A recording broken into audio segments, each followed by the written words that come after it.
नमस्कार दोस्तों, एक बार फिर आप सभी का स्वागत है फिजिक्स राइडर यूट्यूब चैनल पर। आज अपना जो वीडियो होने वाला है वो एक नए टॉपिक ऊष्मागतिकी के प्रथम नियम पर होने वाला है। जैसा कि हमने प्रीवियस वीडियो में ऊष्मागतिकी का शून्यवां नियम पढ़ा था, आज हम उसी के आगे डिस्कस करने वाले हैं ऊष्मागतिकी का प्रथम नियम। तो my name is Dharmesh Mandya और आप देख रहे हैं फिजिक्स राइडर यूट्यूब चैनल। अगर अपने चैनल पर कोई नए हैं तो चैनल को सब्सक्राइब कर दें और लगातार वीडियोस देखने के लिए आप चैनल पर बने रहें। इसको ज्यादा से ज्यादा लाइक करें और शेयर करें। तो शुरू करते हैं आज का अपना वीडियो। टॉपिक का नाम है ऊष्मागतिकी का प्रथम नियम। आज का जो अपना टॉपिक होने वाला है वो है भी ऊष्मागतिकी का प्रथम नियम। अगर टेक्निकली देखा जाए तो यह नियम प्रथम नियम नहीं है भाई, यह नियम वैसे सेकंड नियम है, क्योंकि हमने इससे पहले पढ़ा है ऊष्मागतिकी का शून्यवां नियम। तो एक्चुअल में पहला नियम वो है और यह टेक्निकली सेकंड नियम है, लेकिन इसका नाम जो है वो है ऊष्मागतिकी का प्रथम नियम। देखो, ज्यादा कुछ खास नहीं है इस नियम में, बस आप ये कह सकते हो कि बहुत इजी सा नियम है। एक नियम आपने पढ़ा होगा, ऊर्जा संरक्षण का नियम, सबने पढ़ रखा है भाई। ये ऊर्जा संरक्षण, संरक्षण नाम दिखते ही सीधी रटी रटाई एक प्रमेय याद आती है, एक स्टेटमेंट याद आता है कि ऊर्जा को न तो बनाया जा सकता है और न ही नष्ट किया जा सकता है, इसे केवल एक रूप से दूसरे रूप में रूपांतरित किया जा सकता है। बस आप यूं मान लीजिए कि ऊष्मागतिकी का जो प्रथम नियम है वो बेस्ड है ऊर्जा संरक्षण के नियम पर। आप ये कह सकते हो कि ये ऊर्जा संरक्षण पर आधारित ही नियम है। इसी में सेम जैसे कि ऊर्जा को न तो नष्ट किया जा सकता है और न ही बनाया जा सकता है, इसे केवल एक रूप से दूसरे रूप में रूपांतरित किया जा सकता है। अर्थात किसी विलगित निकाय की, अर्थात किसी विलगित निकाय, आइसोलेटेड सिस्टम होता है, उसकी जो कुल ऊर्जा होती है, टोटल एनर्जी होती है, वो हमेशा क्या होती है? कांस्टेंट होती है, नियत होती है। इसे ही आप ऊर्जा संरक्षण का नियम कहते हो। तो देखो, ऊष्मागतिकी का प्रथम नियम बेस्ड है ऊर्जा संरक्षण पर आधारित। तो ऊर्जा संरक्षण इसमें किस प्रकार से होता है तो देखो समझते हैं। इसको समझते हैं एक एग्जांपल की सहायता से। मान लो ये है भाई अपना रामलाल, ठीक है। रामलाल को इसकी मम्मी ने दिए इसको 100 रुपए और 100 रुपए देके इसको कहा कि भाई तेरे को 1 किलो चीनी लेके आनी है। क्या लेके आनी है भाई? 1 किलो चीनी। रामलाल दौड़ा दौड़ा गया भाई दुकान पर। ये अपनी दुकान है, ठीक है, किराना स्टोर। यहां पर गया और इसने, रामलाल ने दुकानदार को बोला कि भाई मुझे 1 किलो चीनी दो। दुकानदार ने रामलाल को 1 किलो चीनी दे दी भाई और उसको कहा कि भाई तेरे हो गए 60 रुपए। कितने हो गए? 60 रुपए। अब देखो, 100 रुपए इसको दिए गए थे, इनमें से 60 रुपए की चीनी आ गई और बचे कितने? 100 माइनस 60। इसका मतलब कितने रुपए बचे? 40। और 40 रख लिए रामलाल ने अपनी जेब में। कहां पर रख लिए भाई? जेब में। बस यही प्रोसेस है वो ऊष्मागतिकी का प्रथम नियम। यानी दिए कितने गए थे? 100। इनमें से एक तो इसने क्या कर लिया? 60 रुपए का तो सही से काम कर लिया भाई। क्या कर लिया? काम कर लिया। और 40 रुपए इसने रख लिए अपने जेब के अंदर। इसका मतलब इसने आंतरिक अपना जो, आप ये कह सकते हो कि आंतरिक जो इसका धन है वो बढ़ा लिया इसने भाई। अंदर रख के, अपने जेब में रख के आंतरिक धन इसका खुद का बढ़ा या नहीं बढ़ा? इधर तो कमी हो रही है, मम्मी के तो चूना लग रहा है, लेकिन इसका जो इंटरनल आप कह सकते हो आंतरिक जो धन है वो बढ़ा या नहीं बढ़ा? अब देखो, 40 प्लस 60, यानी ये जो 100 रुपए हैं वो दो प्रकार से यूज हुए हैं। एक तो काम के रूप में 60 रुपए और 40 रुपए आंतरिक धन के रूप में रामलाल ने अपनी जेब में संग्रहित कर लिए। अगर मैं कहूं कि जितना इसको धन दिया गया और जितना पूरा यूज हो रहा है, 60 प्लस 40 100 बराबर है या नहीं है रे?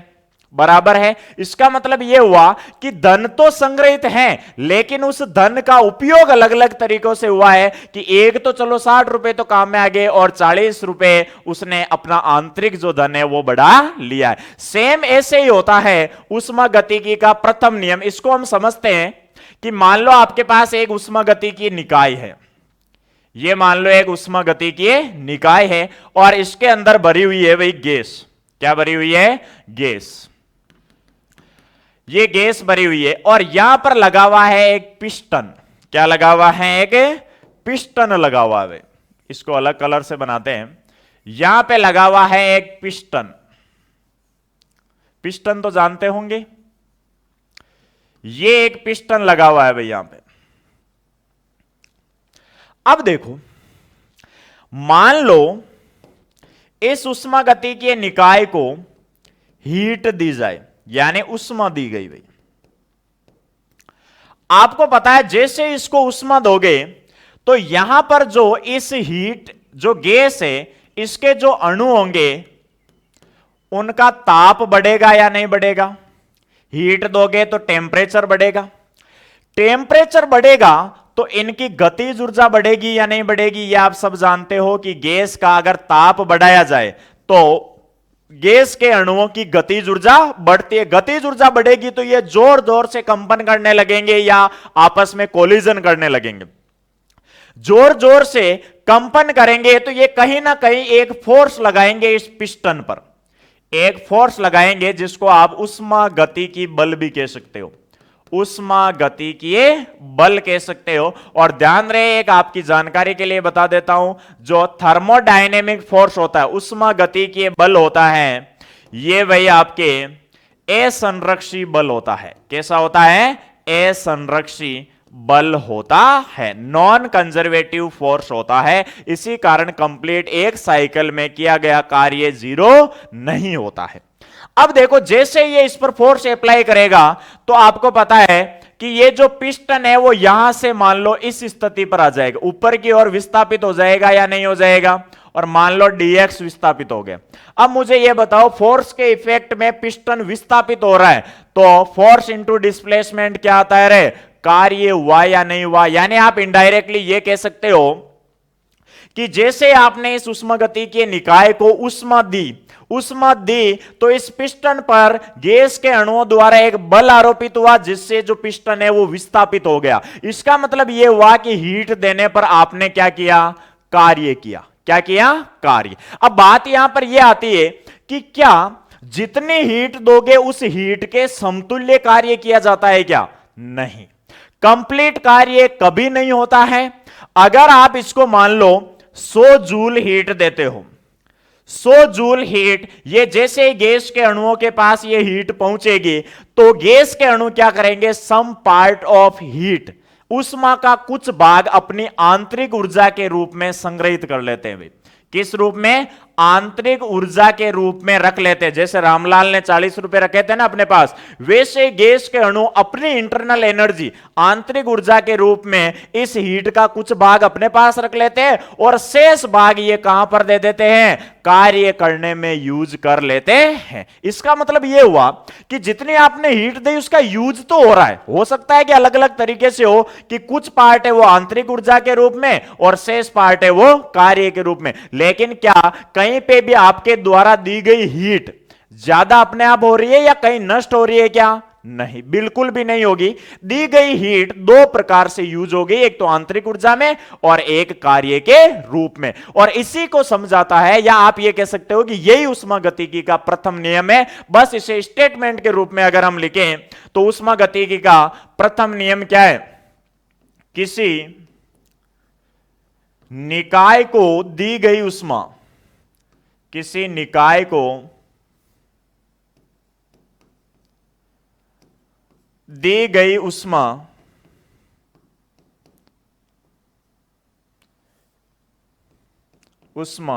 निकाय द्वारा किए गए कार्य, निकाय द्वारा किए गए कार्य वे आंतरिक ऊर्जा में परिवर्तन के, वे आंतरिक ऊर्जा में परिवर्तन के योग के तुल्य होती है, योग के तुल्य होती है। यानी यदि आपने किसी सिस्टम को मान लो डेल क्यू एनर्जी दी है, भाई कितनी हीट दी है आपने, डेल क्यू हीट दी है। अगर आपने डेल क्यू हीट दी है तो सिस्टम इसका उपयोग दो तरीके से करेगा, एक तो कार्य करने में और एक उसकी इंटरनल एनर्जी में परिवर्तन के रूप में। तो ये इसका मैथमेटिकली फॉर्मेशन होता है कि यदि आप किसी भी निकाय को देखो, डेल क्यू यूज करते हैं यहां पे क्योंकि सिस्टम को हीट देने से पहले उसकी हीट अलग कंडीशन में होगी, उसके प्रेशर, वॉल्यूम, टेम्परेचर या उसकी जो कंडीशंस होगी वो अलग पर होगी। जैसे ही आप हीट दोगे तो उसके बाद उसमें परिवर्तन आएगा। तो हीट में जो परिवर्तन यानी आप एक्स्ट्रा कितनी दे रहे हो इनिशियल और फाइनल कंडीशन के बीच का, तो इसलिए यहां पे डेल यूज किया जाता है। तो डेल क्यू क्या है, आपको निकाय को दी गई ऊष्मा, निकाय को दी गई ऊष्मा। डेल डब्ल्यू क्या है, निकाय द्वारा किया गया कार्य, निकाय द्वारा किया गया कार्य। देखो एक चीज ध्यान रखना, अभी आगे मैं डिस्कस करूंगा, एक तो निकाय को दी गई ऊष्मा और एक निकाय से ली गई ऊष्मा, इसमें फर्क है भाई। एक निकाय द्वारा किया गया कार्य और एक निकाय पर किया गया कार्य, इसमें भी फर्क है। और डेल यू क्या है भाई, आपकी आंतरिक ऊर्जा में परिवर्तन। क्या है, निकाय की आंतरिक ऊर्जा में परिवर्तन, आंतरिक ऊर्जा में परिवर्तन। यह होता है भाई आपके ऊष्मागतिकी का प्रथम नियम।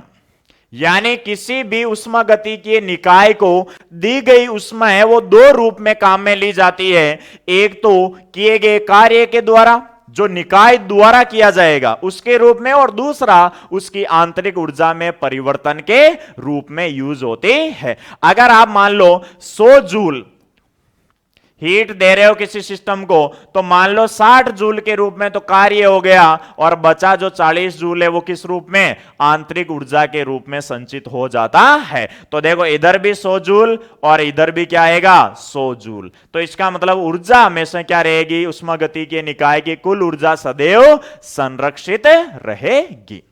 अब देखो कई जगह आपने ये देखा होगा, कई बुक्स में, आप कंफ्यूज नहीं होना, डेल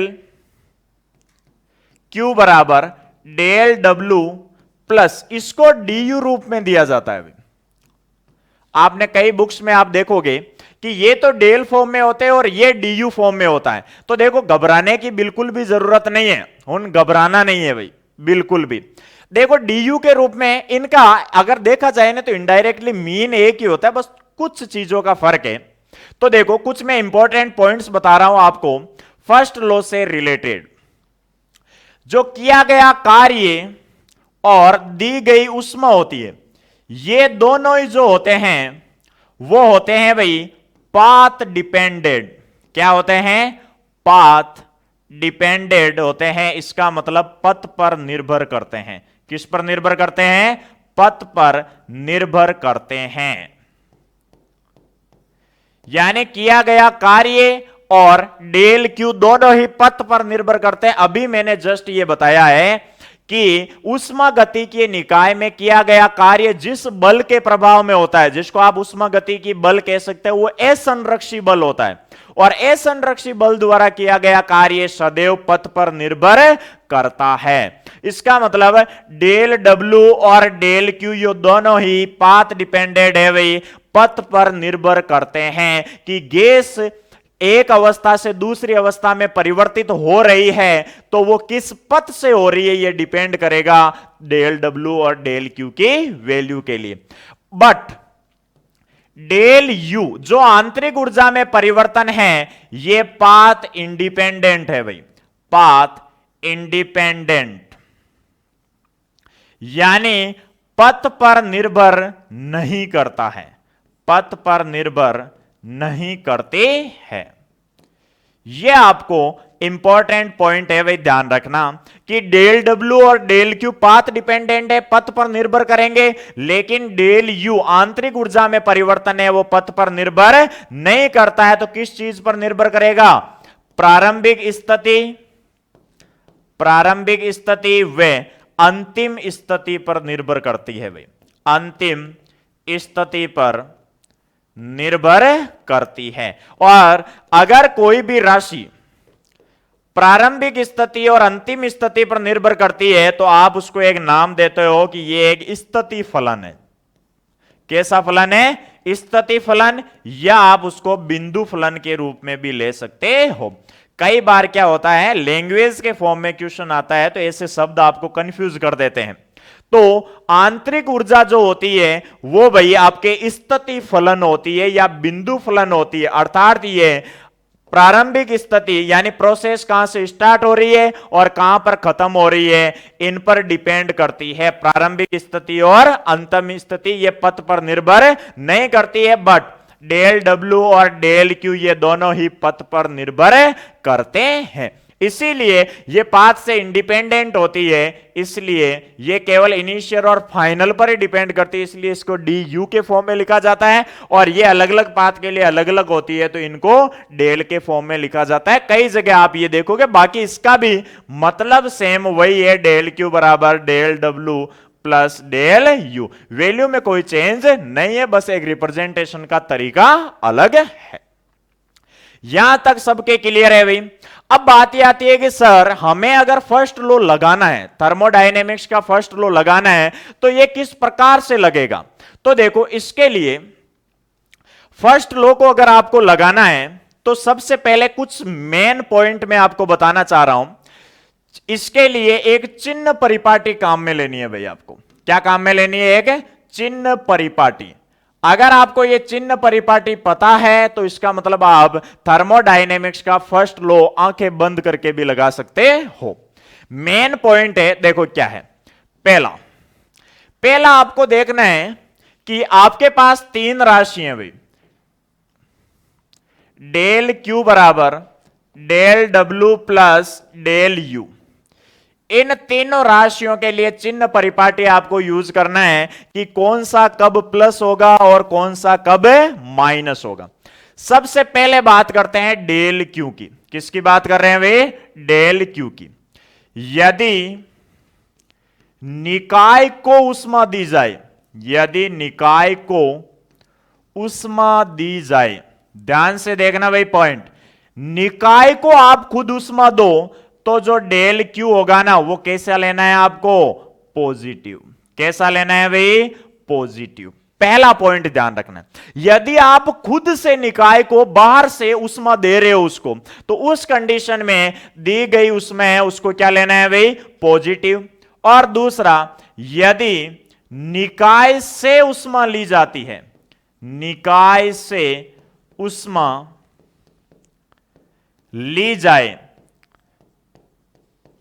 जाए तो जो डेल क्यू होता है इसको हमेशा कैसा लेना है भाई? आपको नेगेटिव लेना है। यानी निकाय से आप खुद ऊष्मा ले रहे हो तो भी कार्य होगा। जैसे देखो फॉर एग्जांपल, आपने पिछले जो अभी हमने एक समझा था प्रोसेस वाला सिस्टम, इसमें आप ऊष्मा दे रहे हो तो कार्य पिस्टन ऊपर जा रहा है। अगर इससे ऊष्मा लोगे आप तो उस कंडीशन में क्या होगा?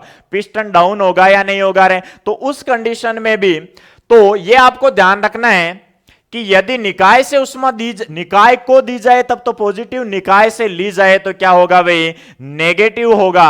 और तीसरा, सेकंड कंडीशन, ये तो हो गया डेल क्यू के लिए।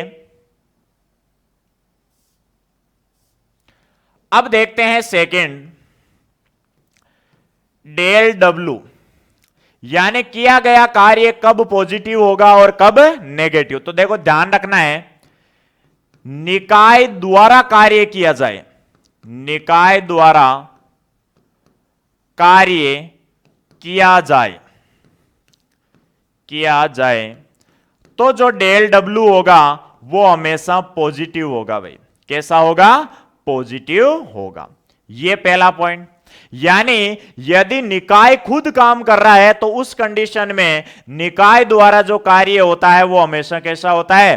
पॉजिटिव, और दूसरा निकाय पर कार्य किया जाए, निकाय पर कार्य किया जाए। जैसे मान लो पिछले वाले कंडीशन में पिस्टन को आप खुद खींच रहे हो, जैसे आपने देखा होगा इंजेक्शन लगाते हैं, इंजेक्शन लगाते हैं तो उस कंडीशन में आप उसको पीछे से खींचते हो या नहीं खींचते हो, इसका मतलब निकाय पर आप खुद काम कर रहे हो। तो निकाय पर कार्य किया जाए तो इस कंडीशन में जो डेल डब्ल्यू होगा वो होगा भाई नेगेटिव। क्या होगा? नेगेटिव होगा। तो इन्हीं दोनों के आधार पर आप तीसरी कंडीशन बना सकते हो डेल यू के लिए कि डेल यू कब पॉजिटिव होगा और कब नेगेटिव। तो आप ध्यान से देख सकते हो कि जब डेल क्यू पॉजिटिव है और डेल डब्ल्यू पॉजिटिव है, इसका मतलब यदि निकाय को ऊष्मा दी जाए और निकाय द्वारा कार्य किया जाए तो इस कंडीशन में डेल यू क्या होगा? पॉजिटिव होगा, यानी आंतरिक ऊर्जा में वृद्धि होगी। डेल यू पॉजिटिव का मतलब क्या है? आंतरिक ऊर्जा में वृद्धि होगी। और यदि ये नेगेटिव और ये भी नेगेटिव है तो इस कंडीशन में जो डेल यू होगा ये भी नेगेटिव होगा, और नेगेटिव का मतलब क्या होगा? आंतरिक ऊर्जा में कमी होगी। अगर ये आपको पॉइंट ध्यान में है तो आप आंखें बंद करके भी ऊष्मागतिकी के प्रथम नियम को अप्लाई कर सकते हो। यह साइन कन्वेंशन आपको पता होने चाहिए। अब देखो, इसके अलावा कुछ और पॉइंट्स के बारे में डिस्कस करते हैं हम। जैसे आपने देखा होगा कि जो किया गया कार्य होता है, किया गया कार्य, किया गया कार्य जो डेल डब्ल्यू होता है ये इक्वल होता है पी डेल वी के। कि सर ये कहां से आया? तो देखो, इसके लिए आपको वैसे पूरा चैप्टर पढ़ना पड़ेगा, लेकिन फिर भी मैं ये बता देता हूं कि किया गया कार्य जो होता है वो बल इंटू विस्थापन के बराबर होता है। किसके बराबर होता है? बल इंटू विस्थापन। और बल को क्या लिख सकते हो आप? दाब इंटू क्षेत्रफल लिख सकते हो या नहीं? क्षेत्रफल इंटू विस्थापन। दाब की बल की जगह क्या लिख दिया आपने? दाब इंटू क्षेत्रफल इंटू विस्थापन, और क्षेत्रफल इंटू विस्थापन क्या बन जाएगा रे? आयतन बनता है भाई। क्या बनता है? आयतन बनता है। तो इस कंडीशन में यदि दाब नियत है, यदि दाब नियत है तो इस कंडीशन में जो वर्क डन होता है वो कितना आएगा भाई? डेल डब्ल्यू बराबर पी डेल वी।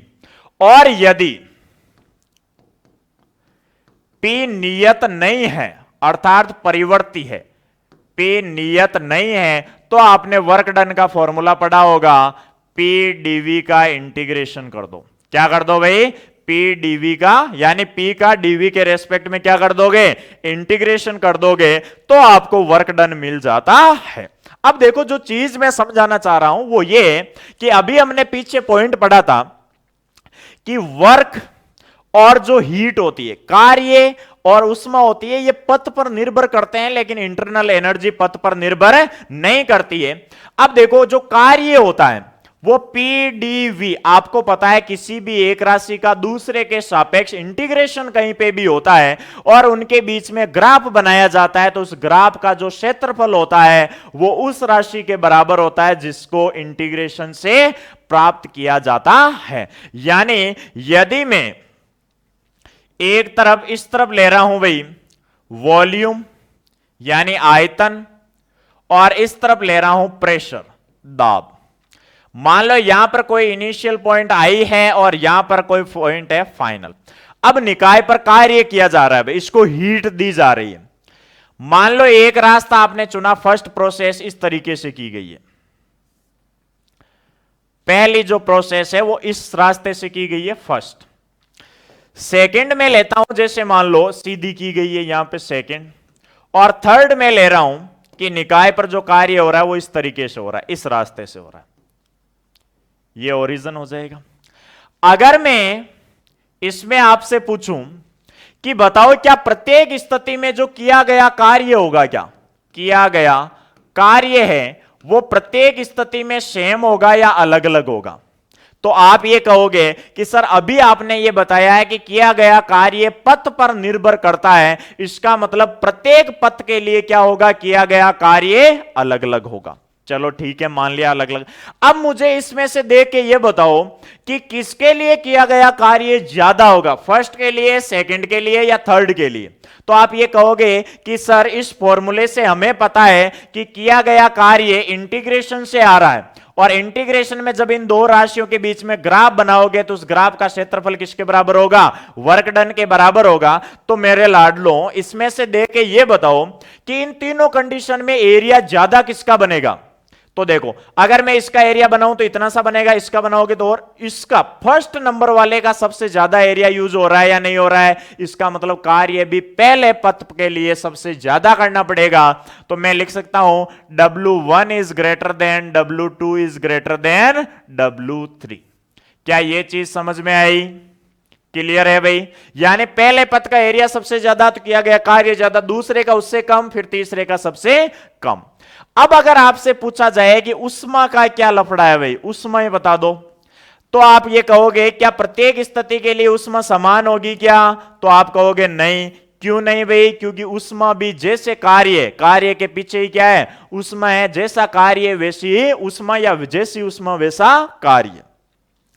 तो इसका मतलब जो उष्मा होगी वो भी पथ पर निर्भर करती है, इसका मतलब तीनों स्थितियों पर इक्वल तो नहीं होगा। तो फिर आप ये कहोगे कि सर बताओ फिर, अब आप ये कहोगे कि जैसा कार्य वैसी उष्मा, इसका मतलब ये हुआ कि कार्य जिस पथ का ज्यादा, आपको ये ध्यान रखना है सीधा सा, जैसा कार्य वैसी उष्मा। तो जो उष्मा होगी वो फर्स्ट के लिए, यानी जो Q होगा वो फर्स्ट के लिए ज्यादा, फिर सेकेंड और फिर थर्ड, इस तरीके से होगा। अब आपसे पूछा जाए आंतरिक ऊर्जा, क्या पूछी जाए वे, आंतरिक ऊर्जा। तो आप ये कहोगे कि आंतरिक ऊर्जा जो होती है सर डेल यू, वो तीनों कंडीशन में बराबर ही होगी। अब क्यों भाई, क्योंकि आपको पता है आंतरिक ऊर्जा केवल इनिशियल कंडीशन और फाइनल कंडीशन पर डिपेंड करती है, पथ पर निर्भर नहीं करती है। तो प्रत्येक तीनों स्थितियों के लिए I और F यानी इनिशियल पॉइंट और फाइनल पॉइंट क्या है, सेम है। इसका मतलब आंतरिक ऊर्जा सभी कंडीशन में क्या होगी, सेम, बट कार्य और उष्मा अलग अलग होगी। अब भी आप उष्मा को समझ सकते हो, कार्य आपने ग्राफ से देख लिया और आपको यह पता है कि आंतरिक ऊर्जा क्या होती है भाई, तीनों कंडीशन में सेम होती है। तो आपसे उष्मा पूछा जाए तो आपको पता है कि डेल क्यू बराबर क्या होता है, डेल क्यू बराबर del W plus del U. तो देखो ये तो सबके लिए सेम है, तो बताओ डेल क्यू किसकी ज्यादा होगी, जिसका डेल डब्ल्यू ज्यादा हो, किया गया कार्य ज्यादा तो डेल क्यू भी ज्यादा। तो इस प्रकार से आप फर्स्ट लॉ है वो यूज कर सकते हो किसी भी उष्मागति के निकाय के लिए। तो इस आधार पर मैं इसी लॉ को थोड़ा अलग तरीके से लिख सकता हूं। देखो इसको रिप्रेजेंट कैसे कैसे कर सकते हैं। सबसे पहले मैं इसको क्या लिख सकता हूं, डेल क्यू बराबर del W plus del U. अब इसी को मैं दूसरे तरीके से लिख सकता हूं कि अगर आपको यह समझ में आ गया है कि डेल क्यू और डेल डब्ल्यू पाथ डिपेंडेंट है, बट जो इंटरनल एनर्जी है वो पाथ डिपेंडेंट नहीं है, तो इसको आप ऐसे भी लिख सकते हो। तीसरा किस तरीके से लिख सकते हो, यदि दाब नियत है, यदि दाब नियत है तो डेल डब्ल्यू क्या होता है रे, पी डेल वी होता है या नहीं होता है। तो इसका मतलब आप इसी लो को डेल क्यू बराबर P del V plus del U भी लिख सकते हो। और चौथी कंडीशन में और समझा देता हूं आपको कि यदि दाब नियत नहीं है, यदि दाब नियत नहीं है, जब दाब नियत नहीं होता है तो डेल डब्ल्यू क्या होता है रे, पी डी वी, क्या होता है, PdV होता है। तो इस कंडीशन में क्या हो जाएगा भाई, डेल Q बराबर PdV प्लस डेल U। ये अलग अलग तरीके हैं, बस सभी का मीन एक ही है। सबका मतलब यही है कि भाई फर्स्ट लॉ है जिसमें दी गई ऊष्मा होगी वो दो रूपों में काम में होने वाली है, कार्य और आंतरिक ऊर्जा के रूप में, बस रिप्रेजेंटेशन का तरीका अलग अलग है। अब इस पर आधारित एक एनसीईआरटी का क्वेश्चन करते हैं। देखो क्वेश्चन क्या कह रहा है, एक हीटर किसी निकाय को 100 वॉट की दर से ऊष्मा प्रदान करता है, ऊष्मा प्रदान करता है। यदि निकाय द्वारा 75 जूल पर सेकेंड की दर से कार्य किया जाता है तो निकाय की आंतरिक ऊर्जा में परिवर्तन की दर क्या होगी, आंतरिक ऊर्जा में परिवर्तन की दर क्या होगी, यह आपके एनसीईआरटी का क्वेश्चन है भाई, जो फर्स्ट लॉ पर बेस्ड है। देखो क्वेश्चन ध्यान से देखो क्या कह रहा है भाई, क्वेश्चन ये कह रहा है कि एक हीटर किसी निकाय को 100 वोल्ट की दर से ऊष्मा प्रदान करता है। देखो यानी डेल क्यू बराबर कितना दे रखा है आपको, 100 वोट, यानी वोट को क्या लिख सकते हो आप, एक्चुअल में ये देखो की दर आया है तो इसका मतलब del Q upon del T दिया हुआ है भाई आपको। देखो ध्यान से देखना इस क्वेश्चन को, एक हीटर किसी निकाय को 100 वोट की दर से, तो दर का मतलब यह है कि del Q upon del T use किया हुआ है भाई। इसका मतलब यह हुआ कि 100 वोट को क्या लिख सकते हो आप, 100 जूल पर सेकेंड भी लिख सकते हो, वॉट P बराबर W बटा टी। फिर यह कह रहा है कि निकाय द्वारा 75 जूल पर सेकेंड की दर से कार्य किया जाता है, यानी del W upon del T बराबर कितना दे रखा है रे, 75 जूल पर सेकेंड। आपसे पूछा क्या है भाई, आंतरिक ऊर्जा में परिवर्तन की दर आपसे पूछी है, यानी del U upon del T आपसे पूछा है। देखो सिंपल सा है, तीनों चीजों में रिलेशन कौन सा है भाई, तो आप कहोगे सर अभी तो पढ़ा है फर्स्ट लॉ, जो ये कहता है कि डेल क्यू बराबर del W plus del U. अगर मैं इसको पूरे को ही डेल टी से भाग दे दूं तो कोई फर्क पड़ेगा क्या, नहीं, की दर के रूप में आ जाएगा। ये आपको कितना दे रखा है भाई, 100। अब देखो आप कहोगे चिन्ह परिपाटी, एक हीटर किसी निकाय को 100 वोल्ट की दर से ऊष्मा प्रदान करता है, निकाय को ऊष्मा दी जा रही है, इसका मतलब ये कैसा होगा, प्लस का होगा भाई। डेल डब्ल्यू बटा डेल टी कितना है, 75 जूल पर सेकेंड। तो देखो निकाय द्वारा कार्य किया जा रहा है, ने की निकाय पर कार्य किया जा रहा है, तो कैसा होगा, प्लस का 75 plus del U upon del T आपसे पूछा है, तो del U upon del T कितना आ जाएगा भाई, सिंपल सा है 100 minus 75, that means del U upon del T कितना आ गया रे, 25। मात्रक ध्यान रहे जूल पर सेकेंड। एक चीज आपको ध्यान रखना है कि ऊष्मागतिकी का जो प्रथम नियम है उसमें जो ये तीनों होते हैं, कहां गया रे, ये रहा, del Q del W del U, ये जो तीनों राशियां हैं इनका मात्रक आपको हमेशा सेम लेना है भाई। अगर इसका जूल ले रहे हो तो इसका भी जूल, इसका भी जूल, इसका अर्ग ले रहे हो तो अर्ग अर्ग, मात्रक हमेशा तीनों राशियों का क्या लेना है, सेम लेना है। अरे ये उष्मा, उष्मा मतलब ऊर्जा, कार्य का भी ऊर्जा का मात्रक सेम होता है और एनर्जी का भी, इंटरनल एनर्जी भी ऊर्जा ही होती है तो उसका भी सेम होगा। तो इस प्रकार से आपके आंतरिक ऊर्जा में परिवर्तन की दर कितनी आ जाएगी भाई, 25 जूल पर सेकेंड। तो इस प्रकार से आज का अपना जो टॉपिक है ऊष्मागतिकी का प्रथम नियम समाप्त होता है। आशा है कि आपको बड़े अच्छी तरीके से फर्स्ट लॉ समझ में आया होगा और इससे रिलेटेड आप कोई से भी क्वेश्चन हो उनमें इसको आसानी से अप्लाई कर सकते हो। बस ध्यान देने वाली जो चीज है वो है इससे रिलेटेड चिन्ह परिपाटी। तो चिन्ह परिपाटी को अपने माइंड में रखें और आराम से ऊष्मागतिकी के प्रथम नियम पर आधारित क्वेश्चन से सॉल्व करें। तो मिलते हैं नेक्स्ट वीडियो में बहुत जल्द, तब तक के लिए जय हिंद जय भारत।